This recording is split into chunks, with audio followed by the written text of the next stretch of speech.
आकाश दुबैयाची हत्या झाल्यानंतर गावजागा झालं. या बेग गँगच्या काळ्या कारनाम्यांना चव्हाट्यावर येण्यासाठी एका आकाश दुबैयाचा बळी जावा लागला. मी दंगलीचा आरोपी आहे. श्रीरामपूरमध्ये 16ला जी हिंदू मुसलमान दंगल झाली तिचा मी प्रमुख आरोपी आहे. गळ्याला कोयता लावला त्याच्या. ते लहान पोरगं कसं काय, म्हणजे त्याची काय हिंमत राहणार. आणि मेला असं समजून पाटात टाकून दिलं. आणि त्याला मारताना असं सांगितलं, तुम्ही जर फिर्याद केली या घटनेची तर तुझ्या आईला आणि तुझ्या बहिणीला गावात नंग करून फिरव. पाठीत तिथलीच कात्री घेतली आणि पाठ मानेपासून तर कमरेपर्यंत त्याची पाठ फाडून काढली. मग तो बळी जात नाही तोपर्यंत तुमचं आमच्याकडे लक्ष आलं नाही. 90 दिवस तिच्याबरोबर बंदुकीचा दाग दाखवून संबंध ठेवली. ती पण हिंदूच आहे. म्हणजे हे जे हिंदू रक्षक सांगतात ना, तर ती पण हिंदूच आहे. हिंदू गुंडांपासून श्रीरामपूरमध्ये हिंदू समाजाचं संरक्षण करण्याची गरज आहे. पोलीस स्टेशन श्रीरामपूरच्या नागरिकांसाठी नाही चालवलं जातं, बेग गँगसाठी चालवलं जातं. पोलिसांबरोबर हॉटेलमध्ये हे पोरं जेवायला बसतात, कट्टे टेबलवर काढून, आणि पोलीस त्यांच्यासोबत जेवतात. या बेग गँगवर दाखल झालेल्या गुन्ह्याची प्रेस नोट काढायला सुद्धा घाबरतात. त्यांच्या नावानं पोलीस प्रेस नोट काढायला घाबरतात. ही राजकीय मदत बेग गँगने मिळवली आणि हिंदुत्वाचा बुरखा पांघरला आणि हे गुन्हेगारीचं साम्राज्य या हिंदुत्वाच्या बुरख्याखाली लपवलं. पॉलिटिकल सपोर्ट आहेच. आता चौकात संध्याकाळी कोणीतरी छोट्या छोट्या ड्रगच्या पिशव्या घेऊन उभं राहतं. ज्यांना माहिती आहे हा माणूस येतो, ते लोक येऊन त्याला पैसे देऊन ड्रग घेऊन जातात. तर एक पूर्ण पिढी श्रीरामपुरातली ही बर्बाद झाली ड्रग्जमुळं. तर पोलीस म्हणतात वरून फोन येतात. कुठून फोन येतात? वरून म्हणजे नेमके कुठून फोन येतात? आता 1920च्या दरम्यान तर समजा आघाडीचं सरकार होतं आणि नंतर अलीकडच्या काळात तर महायुतीचं सरकार आहे. आत्ता परवाची एक गोष्ट आहे, गुन्हा दाखल झाला मागच्या महिन्यातलीच, मुलीलाच नेलेलं आहे, यांच्याच गँगच्या मुलांनी नेलेलं. बेग गँगच्या. हा गुन्हा दाखल आहे त्याच्यावर. तर आता तो माणूस गावातलाच आहे म्हणे, ओळख असणारच. तो गेला, तो मुलीचे वडील गेले.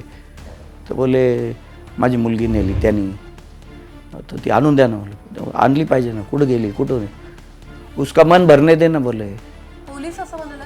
पोलीस नाही, त्याचा भाऊ किंवा बेग गँगचा ज्याच्याकडे हा गेला, मुलीचे वडील, उसका मन भरने दे ना. बोले क्या चल रहा तेरा, बोले लाके देंगे ना उसको. जर का आकाश दुबैया हत्या प्रकरणानंतर एवढी कारवाई होऊ शकते, तर त्याच्या आधीच्या कोणत्या पण गुन्ह्यांना जर का एवढं गावकऱ्यांनी असू द्यात किंवा पोलिसांनी तो मुद्दा तेवढा स्ट्रॉंगली होल्ड केला असता, तर तेव्हा देखील ही गुन्हेगारी कुठे ना कुठेतरी कमी व्हायला सुरुवात झाली असते.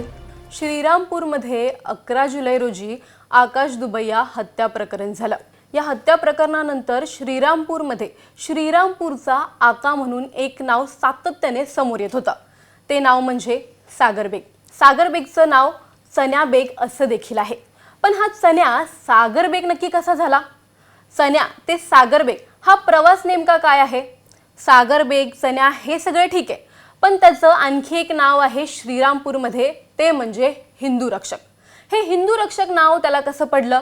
श्रीरामपूरचं आणि सागर बेगचं असं नेमकं नातं काय आहे? सर्व जाणून घेणार आहोत या व्हिडिओमधून. याविषयी आपल्यासोबत बातचीत करायला आपल्या स्टुडिओमध्ये प्रकाश चित्ते सर आहेत, जे की हिंदू रक्षा कृती समितीचे निमंत्रक आहेत. प्रकाश चित्ते सर, टाइम्स नाऊ मराठीमध्ये तुमचं खूप खूप स्वागत. मी राष्ट्रीय स्वयंसेवक संघाचा बालपणापासून सदस्य आहे. माझी दुसरी पिढी राष्ट्रीय स्वयंसेवक संघाच्या विचारामध्ये काम करते. माझे वडील भारतीय जनता पार्टीचे 92पर्यंत सरचिटणीस होते श्रीरामपूर तालुक्याचे. मी पण भारतीय जनता पार्टीचं गेले 30-35 वर्ष काम केलेलं आहे. आम्ही 2 पिढ्या या विचारासाठी या श्रीरामपूर तालुक्यामध्ये हिंदुत्वाची विचारधारा रुजवण्यासाठी चित्ते कुटुंबियांच्या 2 पिढ्या खर्च झालेल्या आहेत.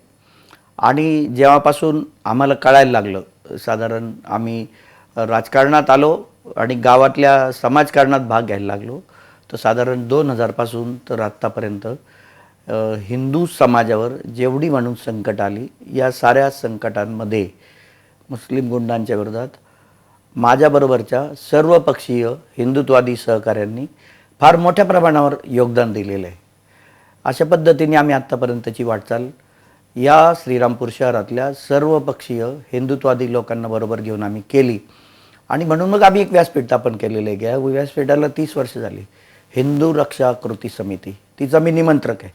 30 वर्षापासून. सर तुम्ही बोललात की मुस्लिम गुंडांपासून हिंदूंची रक्षा करण्यासाठी, पण आता जे काही आपलं चर्चा जी होणार आहे ती सागर बेगबद्दल आहे. ते स्वतः हिंदू आहेत, ते स्वतःला हिंदू रक्षक म्हणून देखील म्हणवतात. त्याबद्दल तुम्ही काय सांगाल मग? याच्यामध्ये कसं आहे की पूर्व इतिहास तपासला पाहिजे ना. अचानक आभाळातून कोणी पडलं आणि स्वतःला हिंदू रक्षक म्हणायला लागलं असं थोडी असतं. याच्यामध्ये असं आहे की पुणे बॉम्बस्फोटातला आरोपी, 2 बॉम्बस्फोट झालेत पुण्यामध्ये. एक जर्मन बेकरीचा झाला, त्याच्यामध्ये उदगीर आणि तिकडचे लोक होते मुस्लिम समाजाचे. आणि दुसरा बॉम्बस्फोट झाला जंगलीदास महाराज रोडवर, सायकलीला बॉम्बस्फोट झाले आणि गणेशोत्सवाच्या काळातले ते बॉम्बस्फोट आहेत. तर जो दुसरा झाला जंगलीदास महाराज रोडवर, तर याच्यामध्ये तो बॉम्बस्फोट घडवणारे जे प्रमुख लोक होते त्यांना या बंटी जागीरदारनी, श्रीरामपूरच्या बंटी जागीरदारनी रिव्हॉल्वर दिली. तर साधारणपणे ATS IB यांना मोठ्या प्रमाणावर आमच्यासारख्या लोकांचे इनपुट्स होते आणि त्यांचे पर्सनल पण इनपुट मोठ्या प्रमाणावर होते. आणि त्या इनपुटमधून बंटी जागीरदार 2013ला त्या बॉम्बस्फोटात रेकॉर्डवर आला.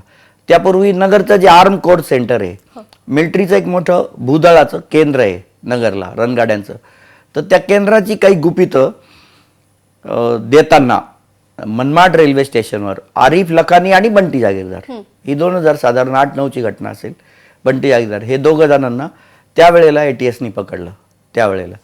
तर त्याच्या विरोधात आम्ही फार मोठा मोर्चा काढला होता श्रीरामपूरमध्ये. एक देशद्रोही श्रीरामपुरात राहतो म्हणून मोठा मोर्चा काढला होता. तर त्याचं शत्रुत्व होतं माझं आणि बंटी जागीरदार, त्याच्यातून निर्माण झालं. तुमचं आणि बंटी जागीरदार यांचं शत्रुत्व होतं, त्या मोर्चातून निर्माण झालं ना, त्या मोर्चातून निर्माण झालं ना.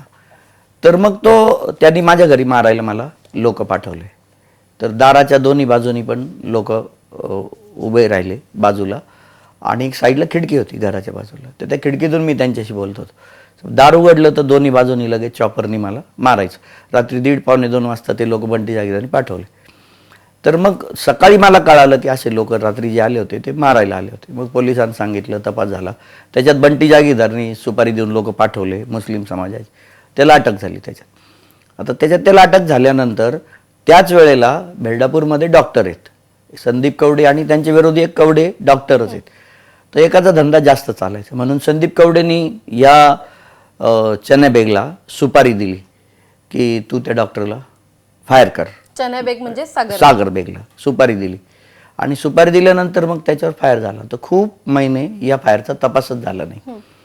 मग तपास सापडला, पोलिसांनी सापडलं. तर हे सगळे यांच्याबरोबरचे लोक त्या फायरमध्ये सापडले त्या कवडे डॉक्टरच्या आणि मग त्यांना जेलात टाकलं. तर बंटी जागीरदार माझ्या गुन्ह्यामध्ये म्हणजे मला मारायला आलेल्या गुन्ह्यामध्ये आणि हे त्या कवडेच्या गुन्ह्यामध्ये एकाच वेळेला जेलात होते. मग तिथं त्यांची गट्टी जमली आणि म्हणजे सागर बेग आणि बंटी जागीरदार यांची जी भेट झाली पहिली ती जेलमध्ये तिथं त्यांची गट्टी जमली. मग आधी बंटी जागीरदार जामीन झाला. मग तो जामीन झाल्यानंतर मग त्यांनी यांचा जामीन केला. बंटी जागीरदारांनी सागर बेगचा जामीन यांचा जामीन केला. आणि मग यांचा जामीन केल्यानंतर मग तो रोज सकाळी उठून बंटी जागीरदारकडं सर्व्हिस द्यायचा. सकाळी उठून तिथे जाऊन मग त्याची गाडी पुसण्यापासून बंटी जागीरदारची. तर असा यांचा खरा चेहरा आहे. तर त्यावेळेला हिंदू 2 पार्ट झालेले श्रीरामपूरचे रेल्वे लाईनमुळं. रेल्वेच्या पलीकडं मुस्लिम वस्ती, अलीकडं हिंदू वस्ती. तर हिंदू लोकवस्तीतून पिराच्या चादरीच्या मिरवणुका निघत नव्हत्या. तर पहिली डावखर रोडून मिरवणूक जर कोणी काढली असेल त्या पिराच्या चादरीची तर यांनी काढली, सागर बेग, चन्या उर्फ सागर बेग यांनी काढली. आणि त्या मिरवणुकीमध्ये आमचं रेल्वे स्टेशनचं हनुमान मंदिर आहे तिथं येऊन ट्रॅक्टरवर बंटी जागीरदार नाचलेला आहे. आणि मग पोलिसांनी हस्तक्षेप करून ती मिरवणूक लवकर पलीकडे नेली चादरीकडे. पण ती मिरवणूक काढली कोणी डावखर रोडवरून, ती यांनी काढली. ही माहितीच नाही लोकांना.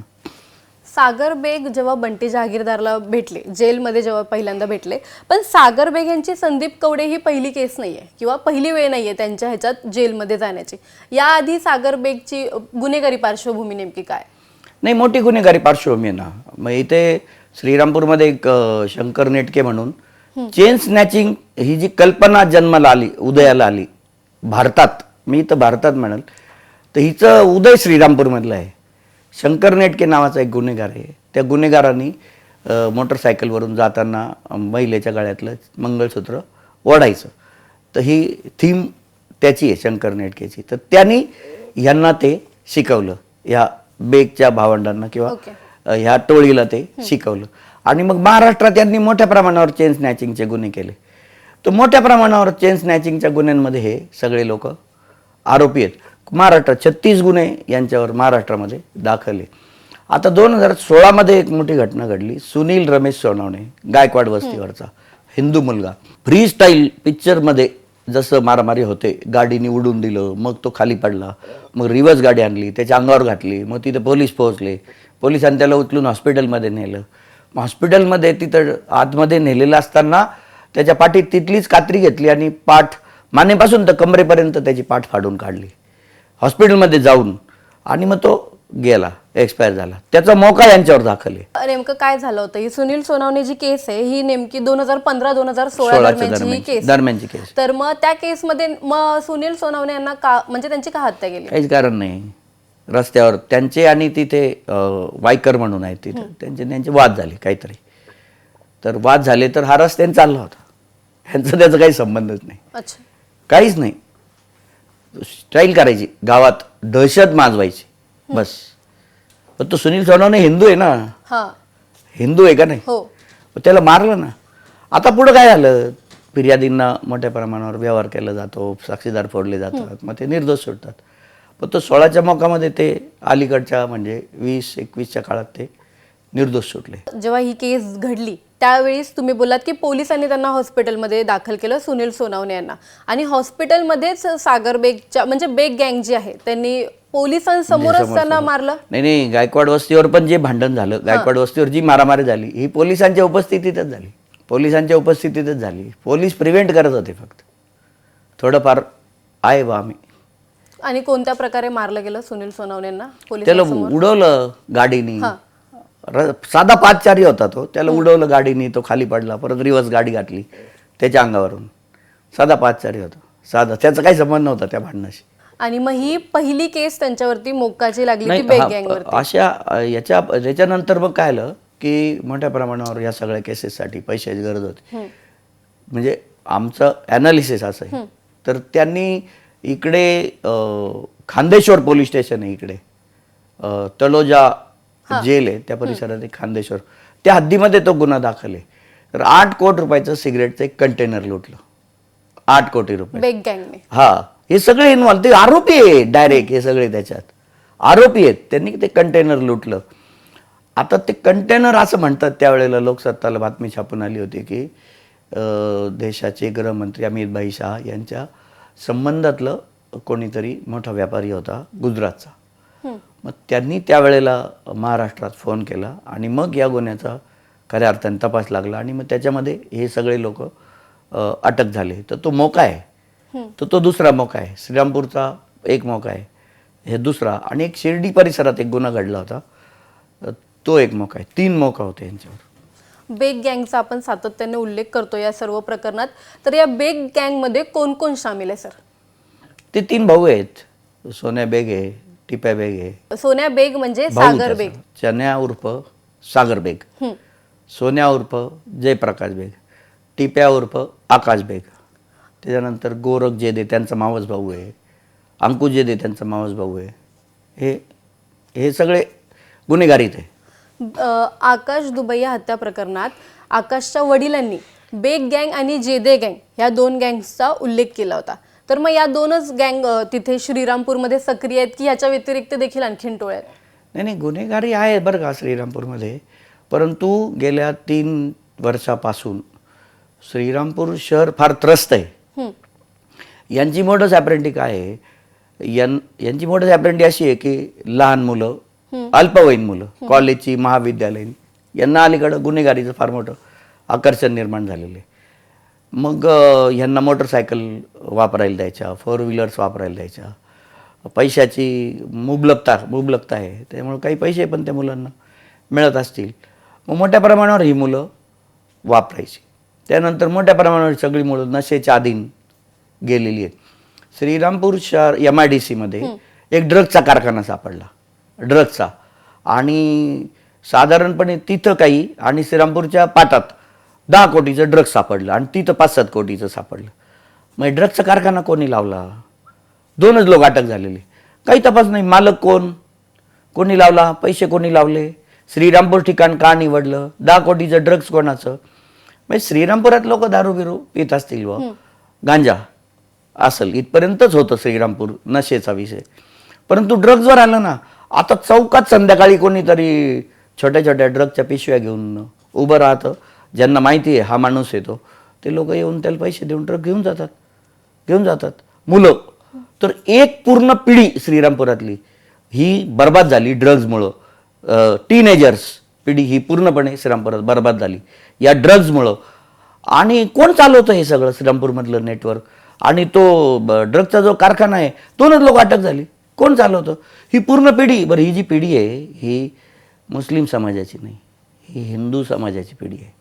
रेल्वेच्या अलीकडची एक पूर्ण पिढी नशेचे इंजेक्शन्स आणि ड्रग्जमुळं पूर्णपणे बर्बाद झाली. एक पिढी श्रीरामपूरची. ते उडता पंजाब कसं दाखवतात का बा, पूर्ण पंजाब बर्बाद झालं. तर आमचं गाव बर्बाद झालं ना श्रीरामपूर या ड्रग्जमुळं. कोणाचा कारखाना आहे ड्रग्सचा? काहीच तपास नाही. 2च लोक अटक झाले, पुढं गेलंच नाही ना. तिथं काम करणारे 2 जण धरून टाकले, त्याचा तपास गेला नाही पुढं. 10 कोटीच्या ड्रगच्या मुळाशी जायला पाहिजे होतं ना, गेलेच नाही ना. पोलिसांनी 2 जणांना अटक करून 2 जणांना अटक केलं, तपास बंद. नेलंच नाही तपास पुढं. का नाही नेलं? कोण पाठीशी घालतं? ह्याच्या पुढं पण असेल ना, माळ असेल ना पुढं मोठी, कोण पाठीशी घालतं? आणि सागर बेग आता सर्वांसमोर म्हणजे हिंदू रक्षक म्हणून त्याचं नाव समोर येतं. मग त्याचं गुन्हेगारीपासून तो हिंदू रक्षक पर्यंत कसा काय म्हणजे तयार झाला? काय आलं मॅडम, हे जे गुन्हे श्रीरामपूरमध्ये आणि महाराष्ट्रात त्यांनी केले तोपर्यंत ते जेलात गेले. तर 3 मोके असल्यामुळे बरेच वर्ष ते या सगळ्या गुन्ह्यांमध्ये जेलात राहिले. हे सगळे क्राईम आहे. हा हो, चोऱ्यांचा आहे, दरोड्याचा आहे, बलात्काराचा आहे, खुनाचा आहे. ह्या जे केसेस दाखल होत्या ह्या काय सामाजिक होत्या का आंदोलनाच्या केसेस होत्या? हे गुन्हेगारी कृत्य होती ना सगळी. ते साधारण 7-8-9 वर्ष जेलमध्ये राहिले. तर त्यावेळेला ते चेन्नई बेग होते. लोकांमध्ये चेन्नई बेग जेलात गेला बा असं या गुन्ह्यांमध्ये असं होतं ना. मग सुटले साधारण 19-20च्या दरम्यान सुटले असतील असं मला वाटतं. आणि मग पुढं कधीतरी त्यांना 21च्या दरम्यान राजकीय पाठबळ मिळालं. ते राजकीय पाठबळ नेमकं कोणाचं होतं? नाही सांगता येत. आम्ही पोलिसांना विचारतो तर पोलीस म्हणतात वरून फोन येतात. मग कुठून फोन येतात? वरून म्हणजे नेमके कुठून फोन येतात? 19-20च्या दरम्यान तर समजा आघाडीचं सरकार होतं आणि नंतर अलीकडच्या काळात तर महायुतीचं सरकार आहे. पण तेव्हा पण आम्हाला असं सांगायचे की वरून फोन येतात. मी म्हणलं कोणच नावं सांगा आम्हाला. तर पोलीस काही आम्हाला नाव सांगत नाही सांगत. मी त्यांना म्हणलं आता तुम्हाला डोनाल्ड ट्रम्पचा फोन येत असेल, नाही तर व्लादिमीर पुतीनचा फोन येत असेल, नाही तर मग दुसरा शी जिनपिंग, नाही तर उत्तर कोरियाचा किम जोंग. म्हटलं आता ह्याच्यापेक्षा तेच पॉवरफुल लोक आहेत. म्हटलं नावं तर सांगा ना म्हटलं आम्हाला असं. आणि अलीकडच्या काळांमध्ये गेल्या 2 वर्षात आपले नितेश राणे, संग्रामबापू भंडारे हे लोकांसोबत ते संग्राम जगताप या लोकांसोबत ते दिसतात. परंतु मला असं वाटतं की हिंदुत्वाच्या विषयामध्ये श्रीरामपुरात ज्या काही गोष्टी हिंदुत्वाच्या नावाखाली चालू आहेत तर या पूर्णपणे या काळे कारनामे जे आहेत त्यांचे, तर त्यांच्यापासून ही जी मंडळी आहेत समजा राणे असतील किंवा संग्राम जगताप असतील किंवा संग्रामबाबू भंडारे असतील, ते पूर्णपणे अनभिज्ञ आहेत. आणि या सगळ्या लोकांची दिशाभूल करून स्वतःचे गुन्हेगारी साम्राज्य सांभाळण्यासाठी हा हिंदुत्वाचा बुरखा या बेग गँगनी पांघरलेला आहे. पण सागर बेग किंवा बेग गँग असो, त्यांच्या गुन्हेगारी म्हणजे त्यांची गुन्हेगारी जी काही आहे ती आतापर्यंत ऑलमोस्ट सगळ्यांनाच माहिती झाली आहे. म्हणजे ही गोष्ट ह्या स्टुडिओच्या बाहेर पण खूप जणांना माहिती आहे की बेग गँगने नेमकं कसं त्यांचं जो काही प्रस्त आहे तो कसं हे केलंय तो सर्वांना माहिती आहे. मग जे तुम्ही आता बोलताय की राणे असतील किंवा संग्राम जगताप असतील, बापू भंडारे असतील, संग्राम बापू भंडारे, त्या लोकांना ह्या गोष्टी माहिती नसणं, मग हे कुठे ना कुठेतरी नाही, हा कम्युनिकेशनचा आमच्याकडून हा कम्युनिकेशनचा अभाव आहे. आणि काय असतं की असा एक काळ असतो एखाद्या माणसाचा की जे सपोर्टर असतात पाठीराखे, तर ह्यांच्या डोळ्यावर पूर्णपणे पट्टी असते आणि त्या बाबतीतली कुठली गोष्ट जर सांगितली तर ते त्या काळात अजिबात ऐकायला तयार नसतात. अच्छा. अजिबातच ऐकायला तयार नसतात. आणि त्यामुळं आंधळेपणे राजकीय ताकद यांनी त्यांना दिली असेल. परंतु ही जी झालेली दिशाभूल आहे त्यांची, तर ही दिशाभूल आम्ही श्रीरामपूरकर सगळे भेटून त्यांना सगळ्यांना या घडणाऱ्या श्रीरामपुरात घडणाऱ्या गोष्टींच्या बाबतीत आम्ही त्यांना अवगत करणार आहोत. सागर बेगने जेव्हा आत्ता पत्रकार परिषद घेतली सर आकाश दुबे या हत्या प्रकरणानंतर, तेव्हा त्याने असं सांगितलं की 4 वर्ष झालं माझ्यावरती गुन्हे दाखल नाही आहेत आणि गुन्हेगारीचा माणूस धर्माचं काम करतोय तर ते लोकांना बघवत नाहीये करून. त्याबद्दल मग काय सांगाल तुम्ही? ताई असं आहे की 4 वर्ष गुन्हे दाखल व्हायला लोकांनी हिंमत केली पाहिजे ना फिर्याद द्यायची. एक प्रसंग सांगतो. एका मुलीला पळून नेलं श्रीरामपूरमध्ये पळून नेलं. मग काहीतरी लग्नासाठी आळंदीला नेलं. जबरदस्ती लग्नासाठी. हो, आळंदीला नेल्यानंतर तिथं काहीतरी ब्राह्मणांनी दाखला मागितला. मग तो दाखला नव्हता. मुलगी अल्पवयीन, तिला परत आणलं, सोडून दिलं पोलीस स्टेशनला आणल्यानंतर सगळे PSI तिथला PI सगळे यांचेच लोक ना. मग त्यांनी मेडिकलला नेलं तिला, मुलीला नेलं मेडिकलला. तर तो PSI जो होता समाधान सोळंके नावाचा, तर ते काय म्हटले, पावर का लय लफडे वाढतील, उद्या तुम्ही मेडिकल केली, गुन्हा वाढला, परत मग त्यांच्याशी गाठ आहे, त्या लोकांशी गाठ आहे तुमची, कुठं नादी लागता, तुमच्या मागं कोण आहे. मग मेडिकल जो रिपोर्ट आहे ना तो मुलीची, मुलगी संज्ञा नसली तर मुलीची आणि संज्ञा नसली तर मुलीच्या आईची सही लागते मेडिकल रिपोर्टला. मग त्या आईनी आणि मुलीने सही नाही केली ना, मग मेडिकलच झाली नाही तिची. तसंच पोलीस स्टेशनला आणलं आणि मी माझीच गेले होते असा जबाब लिहिला गेला. आता गुन्हा कसा दाखल होईल? PSI स्वतः त्यांनी असं स्टेटमेंट केलंय की आणि त्यांनी ह्याच्यात कोणीही आरोपी होणार नाही अशा पद्धतीचं मुलीचं स्टेटमेंट लिहून घेतलं. काय नाव आहे त्या PSIचं? समाधान सोळंके. हा. आणि दिलं, आईच्या ताब्यात दिली, मुलगी गेली. तर ती जी आई आहे त्या मुलीची, तर ती गावात न्याय मागण्यासाठी फिरत होती की माझी मुलगी 4 दिवस नव्हती, तर गुन्हा दाखल झाला पाहिजे.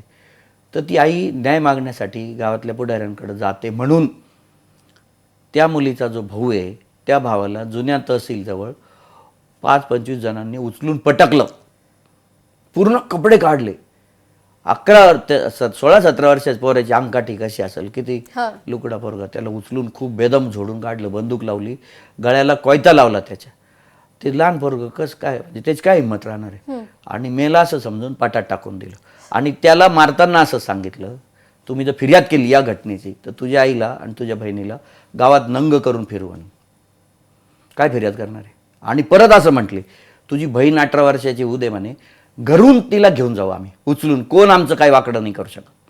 मुलगी हिंदू आहे, कोण आमचं काही करू शकत नाही, घरून उचलून नेऊ म्हणून. ते घाबरले. ते कसं काय भर दिवसा अपहरण करतायत, त्यांना खोलीत डांबतायत, अत्याचार करतायत. त्यानंतर देखील आत्ता परवा एक केस समोर आली की तिथे ती म्हणजे जी मुलगी होती ती आजीकडे श्रीरामपूरमध्ये होती.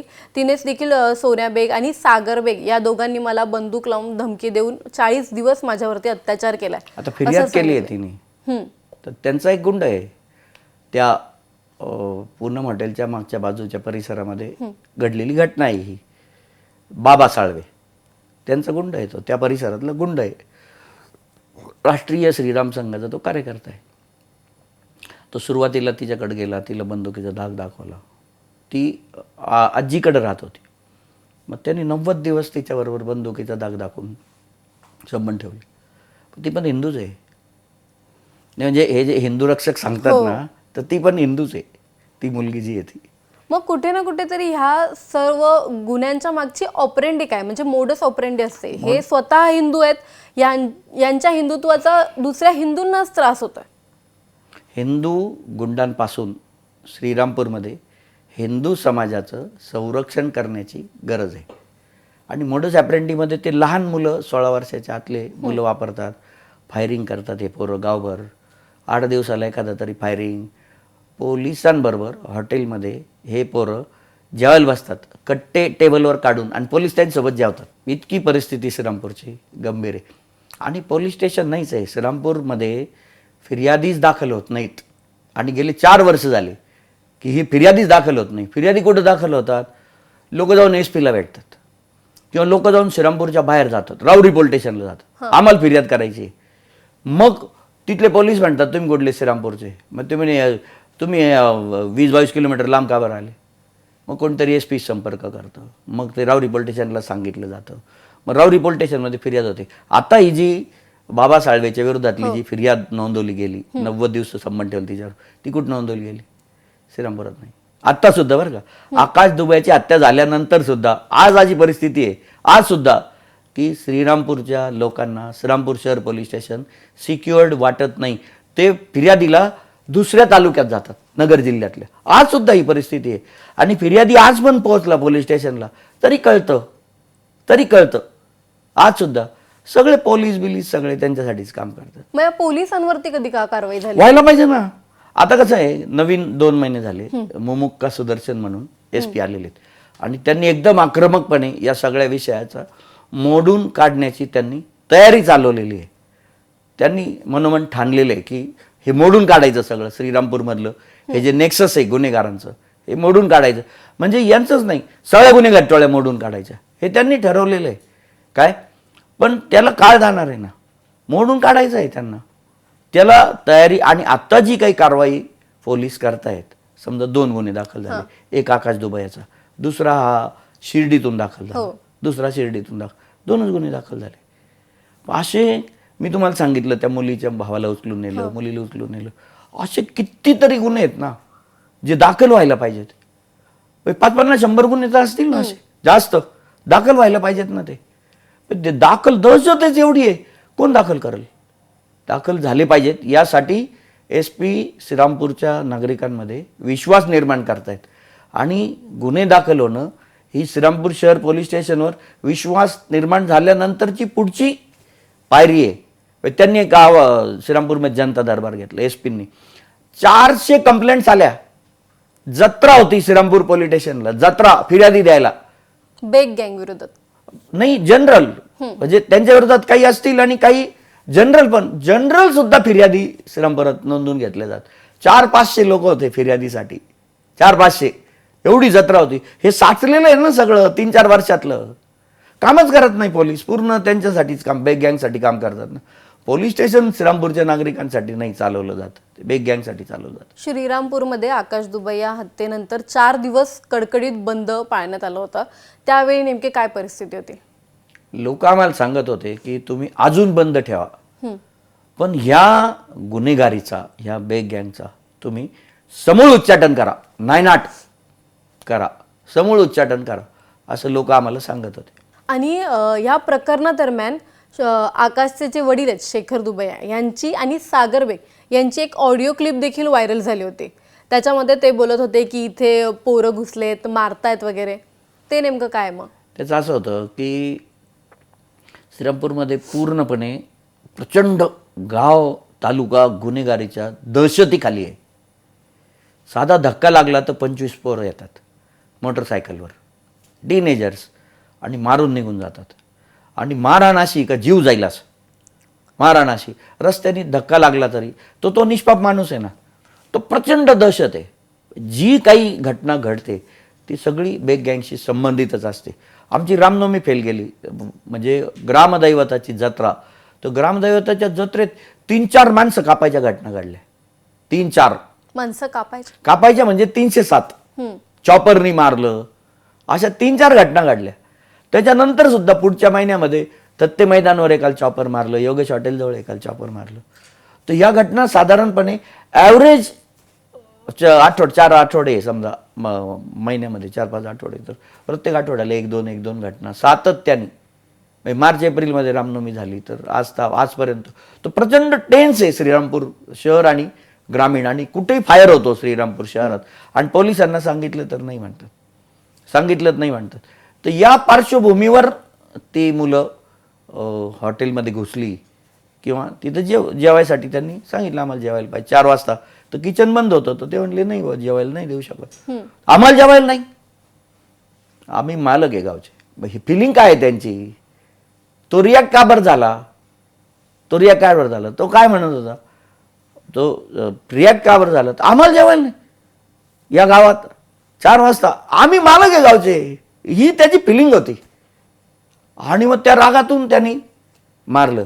आता पोरं तर दिसतच होती नाही गुन्हेगार आहे म्हणून. मग त्याच्या वेटरनी त्याला सांगितलं दुबईला की हे बेग गँगची पोरं आहे. मग त्यांनी त्याला फोन केला की इथं पोरं आलेले आहेत. मग आता त्यालाच करणार ना फोन, याला पोरं परत बोलव म्हणून. तर लोक आणि त्या ज्यांनी मारलं ज्यांनी मारलं आकाश दुबई याला त्यांनी सुद्धा फोन केला होता त्यांच्या लोकांना. तर ती पोरं सुद्धा आलेली होती तिथं, पण तोपर्यंत पोलीस पण पोहोचली. म्हणजे त्याला त्याच्या मदतीला पण मोठी कुमक आलेली होती. तिथं पोलीस नसते अजून 1-2 लोक मेले असते, वेळेवर पोलीस आले नसते. आणि कुठे ना कुठेतरी आता जेवढी गुन्हेगारी वाढली आहे श्रीरामपूरमध्ये, त्या सगळ्या गुन्हेगारीला पोलीसही जबाबदार आहेत असं वाटतं का? मग आहेच तर पोलिसांनी कुठल्याही राजकीय दबावाला बळी न पडता काम केलं पाहिजे ना. गावात कोणी पण लोक जमा होतात, कुणाला मारतात चॉपरनी, पोलिसांना कळत नाही का? मोबाईल फोन आहे, आजूबाजून कोणतरी फोन करतात ना पोलिसांना. मग पोलीस अर्धा तासांनी जाणार, वेळेवर जायला पाहिजे ना. असं गावातल्या कुठल्या कोपऱ्यात 5 मिनिटात पोलीस जाऊ शकते, एवढं छोटं गाव आहे आमचं, 5 मिनिटात जाऊ शकते ना. मग कुठल्याही राजकीय दबावाला बळी न पडता पोलिसांनी कारवाई करणं गरजेचं आहे. या वेळोवेळी केल्या असत्या तर ही वेळच आली नसती श्रीरामपूरवर. या बेग गँगच्या काळ्या कारनाम्यांना चव्हाट्यावर येण्यासाठी एका आकाश दुबईचा बळी जावा लागला. बळी गेला नाही का माणसाचा? मग तो बळी जात नाही तोपर्यंत तुमचं आमच्याकडे लक्ष आलं नाही. सगळ्या चॅनल्सला बातम्या आल्या, मोठ्या पेपरला बातम्या आल्या. कायदा आणि सुव्यवस्थेचे DGP director general of police Gupta साहेब श्रीरामपूरला आले. त्याच्यानंतर SIDचे कमिशनर जैन साहेब श्रीरामपूरला आले. हे कधी आले? एक माणूस मेल्यावर आले ना. काही मुली पळून गेल्यानंतर आले ना. पण मग आकाश दुबई हत्या प्रकरणच एवढं मोठं का झालं? ह्याच्या आधी पण खूप गुन्हे घडले असतील जसं की तुम्ही बोललात. मग त्या प्रकरणाला एवढा पाठबळ का नाही मिळाला गावकऱ्यांकडून? म्हणजे जर का आकाश दुबई हत्या प्रकरणानंतर एवढी कारवाई होऊ शकते, तर त्याच्या आधीच्या कोणत्या पण गुन्ह्यांना जर का एवढं गावकऱ्यांनी असू द्यात किंवा पोलिसांनी तो मुद्दा तेवढा स्ट्रॉंगली होल्ड केला असता, तर तेव्हा देखील ही गुन्हेगारी कुठे ना कुठेतरी कमी व्हायला सुरुवात झाली असते. बरोबर आहे. तर विषय असा आहे की आधीच्या घटनांमध्ये असं मेलं नाही कोणी. 307 पर्यंत जीवे मारण्याच्या घटना घडल्या, परंतु मेलं नाही ना कोणी. 307च घडल्या, पण सिरियस 307 होत्या, पण त्या दाखल पण झाल्या नाही पोलीस स्टेशनला. सिरियस 307 होत्या. पण आकाश दुबई या प्रकरणामध्ये एका व्यापाऱ्याला, एका हॉटेल व्यावसायिकाला खून होतो. आणि त्याचं जे रिझन होतं ते त्याला माझं किचन बंद आहे, 4 वाजता 6ला किचन चालू होईल, मी तुला देतो जेवण. तरी पण तो म्हणत होता थांबा मी त्यांना देतो तयार करून. तर रिझन हे सगळं नैसर्गिक घटना आहे. पण मग आधी जेव्हा मुलींना उचलून तिथून नेत होते, मुलींचं अपहरण करत होते, त्यावेळी गावकऱ्यांनी एकत्र येऊन का नाही आवाज घेतला? माहितीच नाही ना, फिर्यादीच झाल्या नाही, माहितीच नाही कोणाला घटना घडल्या म्हणून, अशा घटना घडतायत म्हणून माहितीच नाही ना कोणाला. आणि सांगितलं जरी पोलिसांना, तर मी तुम्हाला सांगितलं ती जी मुलगी आहे ती कुठं आणून दिली त्यांनी? पोलीस स्टेशनला, आळंदीहून पोलीस स्टेशनला आणून दिली. जबाब काय घेतला?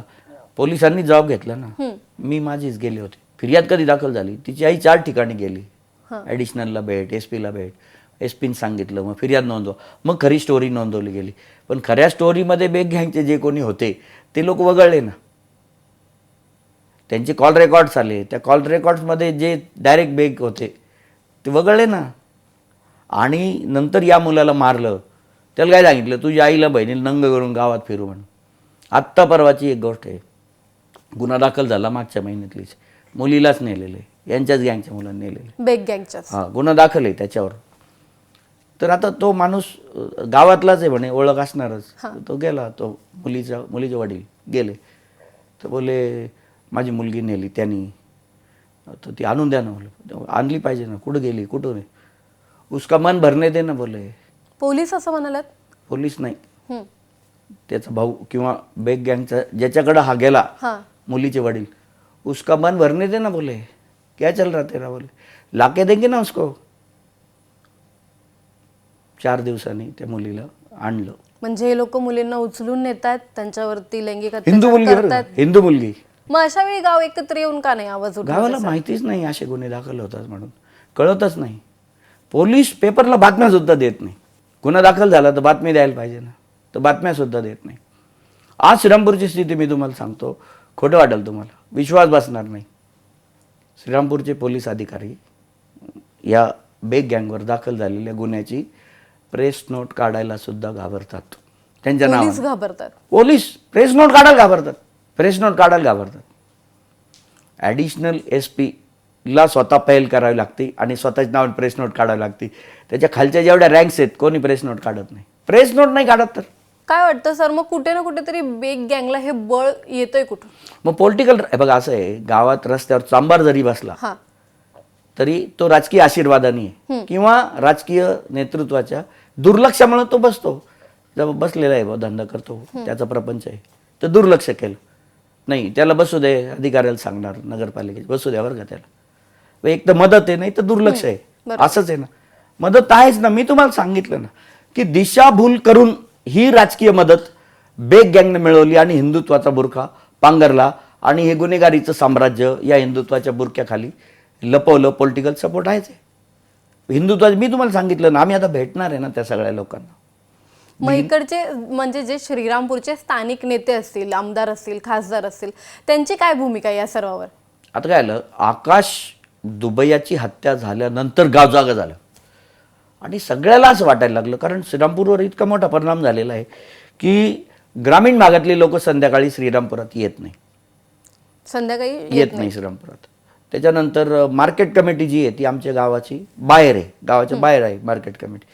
लोक आले तिथं शेतीमाल विकला, कांदा विकला, भाजीपाला विकला, तर ती जे पैसे मिळतात त्या पट्ट्या घेतात आणि लोक गावातून तिकडून तिकडेच गावात खरेदीला येत नाही. शेतकरी मोठ्या प्रमाणावर वैजापूरला माल घेऊन जायला लागला, राऊरीला माल घेऊन जायला लागला. श्रीरामपूरला मुलींना, श्रीरामपूरला एक मोठं संकुल आहे, रयत संकुल, एकदम आदर्श.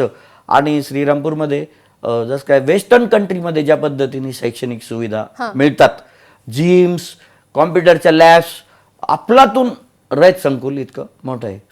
आणि सगळ्यांची इच्छा असते की या रयत संकुलातच आपल्याला आपल्या मुलाला शिकायला टाकायचं, पण नाही टाकत लोक. आता गेल्या 2-3 वर्षापासून आजूबाजूला जे खेडे आहेत, टाकळी बांधलं सिनियर कॉलेज आहे, बेलापूरला सिनियर कॉलेज आहे, अशोकनगरला सिनियर कॉलेज आहे, पॉलिटेक्निक कॉलेज आहे, वडाळा महादेवला इंजिनिअरिंग कॉलेज आहेत, लोक तिकडं टाकतात.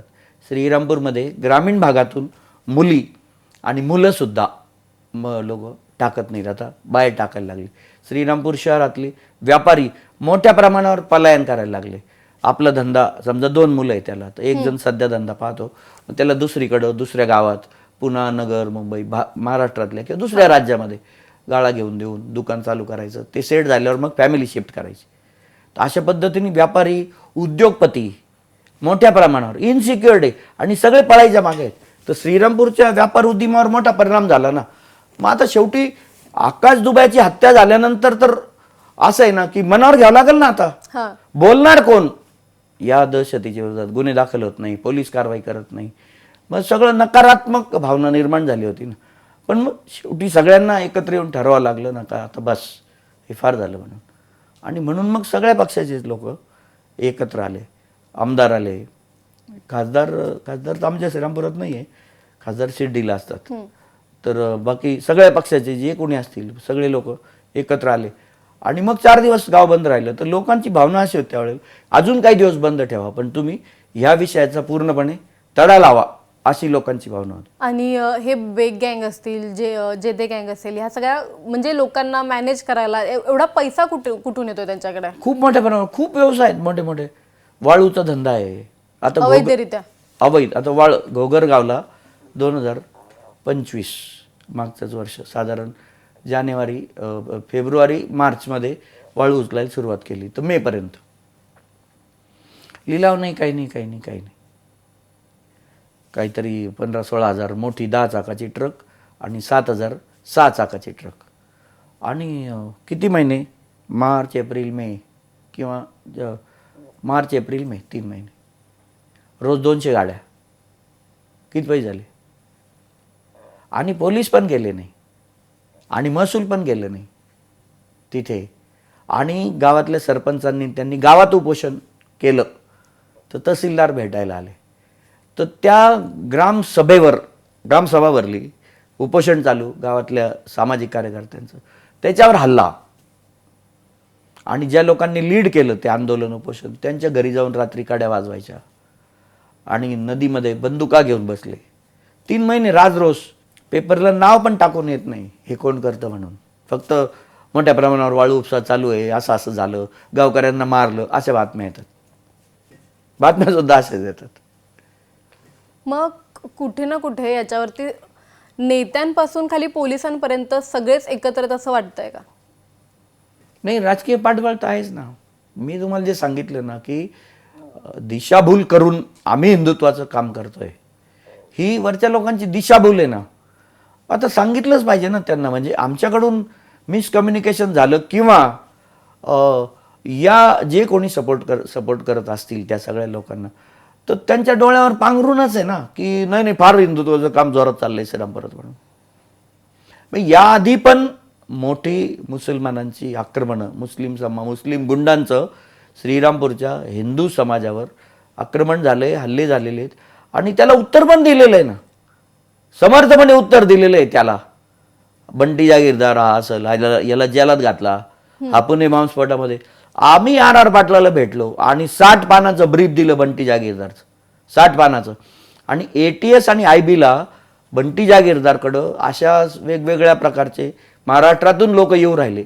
तर त्याच्या घरासमोर आम्ही आजूबाजूला भाजीपालावाले माणसं गाड्या घेऊन भाजीपाल्याच्या त्या परिसरात फिरत होते, आमचे लोक कार्यकर्ते. आणि त्यांनी ते गाडींचे नंबर्स काढून आणले. ते नंबर्स आम्ही IB आणि ATSला दिले. त्या नंबर्सवरून मग कनेक्शन ओपन झालं ना. म्हणजे त्या मुस्लिम ॲक्टिव्हिटीज आणि मुस्लिम स्लीपर सेल्सला याहीपूर्वी उत्तर फार मोठ्या प्रमाणात. मी दंगलीचा आरोपी आहे. श्रीरामपूरमध्ये 16ला जी हिंदू मुसलमान दंगल झाली तिचा मी प्रमुख आरोपी आहे. आता आम्ही परवा निर्दोष झालो, तिचा मी प्रमुख आरोपी आहे ना. परंतु आम्ही ना गुंड पोचले ना गुंडांच्या टोळ्या तयार केल्या हिंदुत्वाच्या नावाखाली. आमच्याबरोबरचे सर्वसामान्य कार्यकर्ते हे सर्वसामान्य घरातूनच होते आणि आजही ते सर्वसामान्य घरातच राहतात ना. आमची आर्थिक परिस्थिती बदलणार पण नाही. आणि हे बेग गँगचं जे काही सगळं सूत्र चालू आहे हे श्रीरामपूरमध्ये कधीपासून सुरू आहे? नाही, हे साधारण 22-23 पासून सुरू झालं. हे हिंदुत्वाचा बुरखा पांघरला ते 22-23 पासून सुरू झालं. आणि गुन्हेगारी तर पहिल्यापासूनच आहे ना. गुन्हेगारी तर फार 2007-08 पासूनच आहे. गुन्हेच दाखल आहे ना, गुन्ह्यांच्या याद्या आहेत ना. बेग गँग जी म्हणजे श्रीरामपूरमध्ये स्वतःची दहशत जी माजवायला लागली ती कधीपासून चालू झाली नेमकी? नाही, त्याही वेळेला समजा 2016चा सुनील रमेश सोनवणेचा खून झाला, पण मग मोका झाला ना. वेळोवेळी कारवाया त्यांच्यावर झाल्या. जामीनवर सुटून आल्यानंतर ते परत जेलात गेले. तर त्यावेळेला कारवाया झाल्या ना. या 4 वर्षातच कारवाया झाल्या नाही. म्हणजे आघाडीचं सरकार नंतर मग शिंदे साहेबांचं सरकार नंतर परत आता हे सरकार, या काळात कारवाया झाल्या नाही कारवाया. नेत्यांसोबतचे यांचे भाषणाचे रील्स व्हायरल होत आहेत. त्यानंतर शिंदेंसोबतचा तर त्यांचा एक स्पेशल व्हिडिओ व्हायरल होतोय की शिंदेने त्यांच्या खांद्यावरती हात टाकून कानामध्ये काहीतरी ते बोलतायत. असे सगळे व्हिडिओ व्हायरल होत आहेत. तर मग ह्या व्हिडिओजच्या खाली पण खूप मोठ्या प्रमाणात अशा कॉमेंट्स असतात की हिंदू रक्षक आहेत, एकच साहेब आहेत, सागर बेगच. तर मग ती कोण लोक आहेत?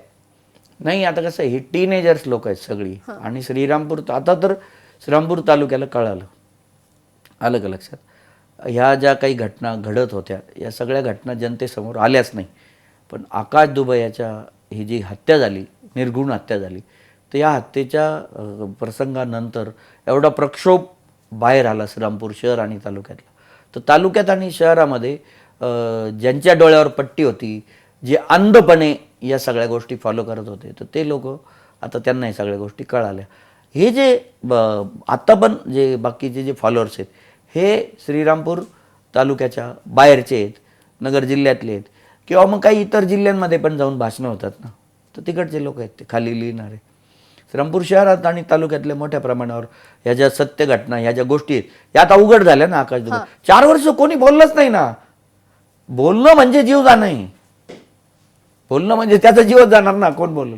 अल्पवयीन मुलांचा हे सगळ्या गुन्हेगारीमध्ये कसा वापर करतात हे लोक? मग अल्पवयीन मुलं, त्याला मोटरसायकल मिळते ना, काही पैसे खर्चायला मिळतात. एखादी भारीतली ऑडी गाडी आहे, जीप कॅम्पस गाडी आहे त्यांच्याकडं, ती चालवायला मिळते, फिरायला मिळते आणि एवढं काय म्हणतो आपण एवढं मोठं नाव असलेल्या माणसाबरोबर फिरायला मिळतं. म्हणजे नाव हे जे हिंदुत्वाचा बुरखा पांघरून हे नाव तयार झालं ना, तर शेवटी असं आहे बरं का ताई, की अनैसर्गिक गोष्टी आणि अनैतिक गोष्टींना नियती कधी थारा देत नाही, कधीच थारा देत नाही.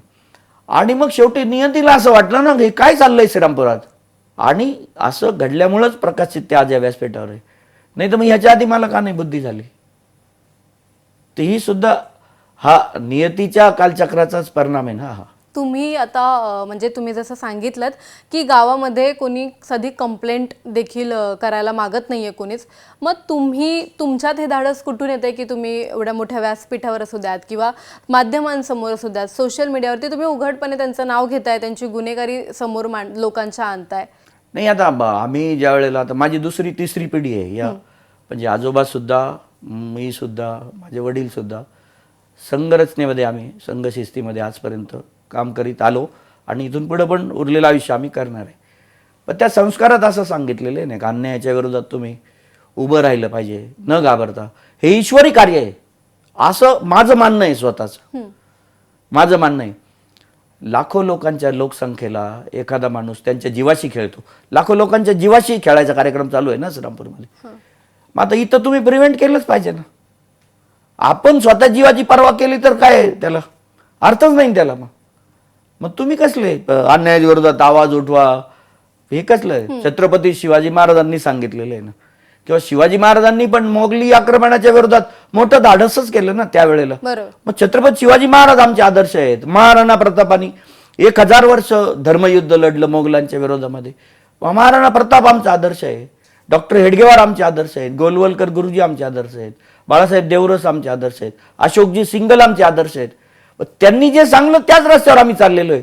त्याच्यातूनच हे बळ मिळतं ना. हे ईश्वरी कार्य आहे आणि त्यामुळं ही जे काय मॉरल आहे हे तेच देते, गॉड गिफ्ट आहे. आता ही एवढी जी काही गुन्हेगारी तुम्ही मांडलीत, या गुन्हेगारीबद्दल तुमच्याकडे काय पुरावे आहेत आणि तुम्ही त्या पुराव्यांसोबत कोणत्या मोठ्या नेत्यांना, किंवा तुम्ही जसं म्हणालात की तुम्ही RSSचे आहात, त्यानंतर मग सरकार तर सध्या भाजपचं म्हणजे महायुतीचंच सरकार आहे, तर मग त्या सरकारला तुम्ही भेट देऊन याच्या विरोधात काय कारवाई कराल अशी मागणी करताय?